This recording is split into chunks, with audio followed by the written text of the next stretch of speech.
Hello guys, आज हम लोग बात करने वाले हैं हीप के बारे में। So heap mainly works on to the reference type variable. जब भी आप रेफरेंस टाइप वेरिएबल डिफाइन करते हैं अपनी क्लास के अंदर, जैसे कि फॉर एग्जांपल आपने एरेज डिफाइन किए, एरे लिस्ट डिफाइन किए, ऑब्जेक्ट्स डिफाइन किए, these are the reference type. So जो इनका मेमोरी एलोकेशन होता है वो सीधा हीप के अंदर होता है। सो हम हीप को इस तरह से समझ सकते हैं कि अगर आपको अपनी क्लासेस के अंदर कुछ ऐसी चीज़ें डिफाइन करनी है जिनकी जो बाइंडिंग हो वो लेट बाइंडिंग या डायनेमिक भी जिन्हें आप कहते हो, तो then at that point of time heap will come into picture, right. तो हीप का जो मेमोरी साइज होता है वो बहुत लार्ज होता है। तो अगर आपके पास एक बहुत ही लार्ज पोर्शन ऑफ मेमोरी है और आपके पास उसमें बहुत सारे एलिमेंट्स हैं, तो अगर आप उनको रिट्रीव करने जाएंगे तो आपकी सर्चिंग में टाइम लगेगा, डेफिनेट सी बात है।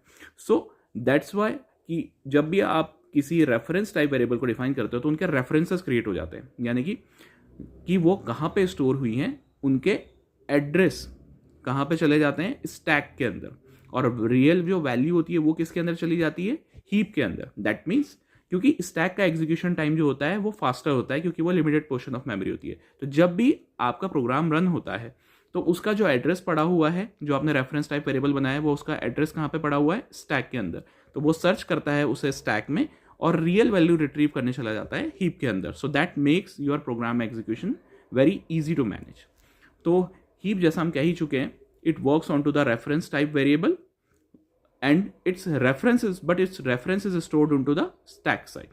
रियल वैल्यू आपकी हीप में रहेगी, लेकिन उसका रेफरेंस कहाँ रहता है, स्टैक के अंदर, for faster retrieval of values. Heap का जो मेमोरी डी एलोकेशन होता है वो आपका जो गार्बेज कलेक्टर होता है, सी शार्प में, इट नॉर्मली परफॉर्म्स।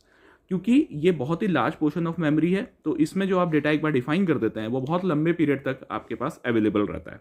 जैसा स्टैक्स में होता है वो बहुत रेयरली जो है आपका फ्रीक्वेंटली जो है डी एलोकेट होता है, लेकिन तो हीप में ऐसा नहीं होता है।